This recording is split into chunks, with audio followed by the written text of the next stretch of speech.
know me. I'm a lawyer. I specialise in basically human rights and freedom. I specialise in supporting communities who are being done over on a whole range of different issues.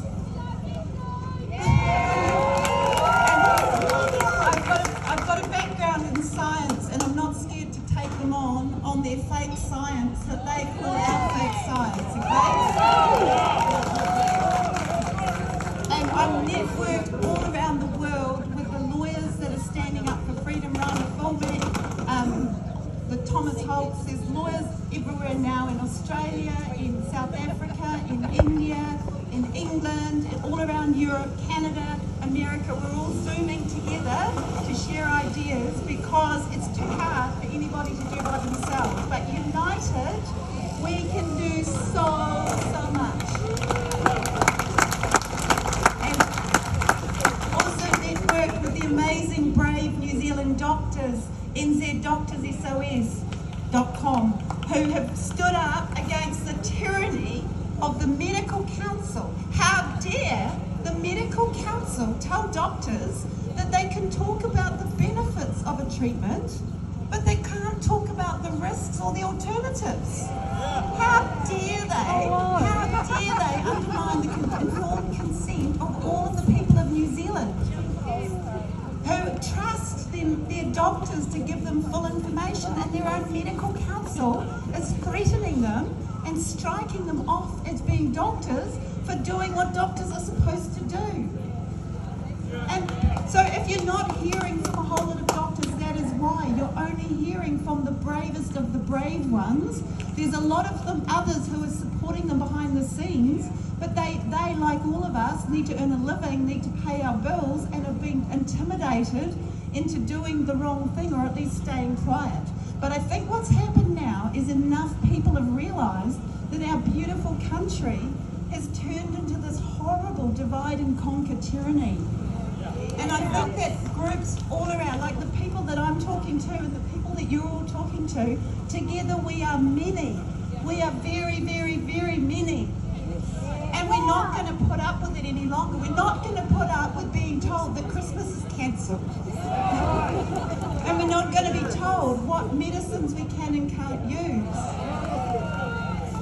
We're not going to be told that we can't share our vegetables because there's some technical offence if we do that. There's all these crazy rules, like where the heck did they come from? And we don't want them. They're not rules that are good for us as the people. They're rules that are for the corporations that are stealing from us. So, you know, if you look at all the things that have happened under this heading of COVID, pretty much everything that's happened is taken away the independence and the power and the freedom of the people, and it's taken away our economic independence as well. It's taken away small businesses' ability to go to the Nelson market and trade and sell and prop up their livelihood, and it's transferred pretty much all of our assets to a few companies, so a few supermarkets, a few oil companies, a few telcos, but it's everything they do is bad for us and good for them. Okay, now we all care about health, we care deeply about health, but we can only make good decisions for our health if we're given good information about our health. And if we're allowed to actually understand what all the issues are and get both sides of the story. This idea that there's only one source of truth, and as somebody in Wellington who's paid a whole lot of money, that is not how we make good decisions. It is wrong.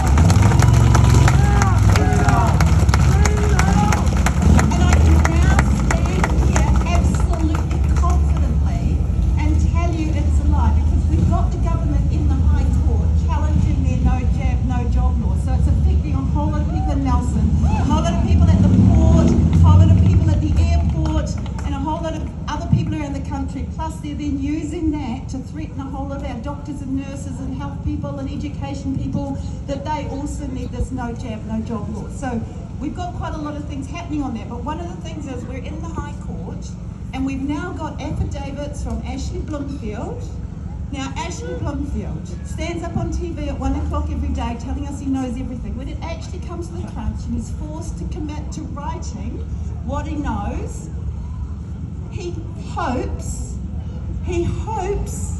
this vaccine will prevent transmission. The whole of what is happening in New Zealand is because Ashley Blomfield hopes.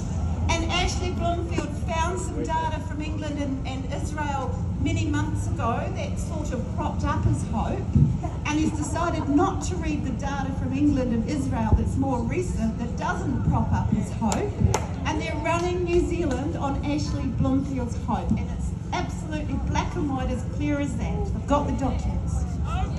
Okay, so don't think there's a whole lot of other stuff behind the scenes justifying what they're doing. The only thing that's justifying what they're doing are the people that are pulling their strings, who are not the people that are standing up for us. Money, and the massive interconnections between big pharma, big media, big agriculture, big bank, and all the rest of them, who are all connected anyway when you follow it all through the trail. And down at the other end, we just get the little crumbs that just sort of just keep us going, but, you know, make it really, really, really hard for everybody. So, you know, hey, I can talk for hours, but I won't because it's here for everybody. All I want to say is, what will change the situation? There's lots we can do, going to court and doing all these things, but ultimately what will change this is when enough people step up and they say, we've had enough, we're not doing it anymore.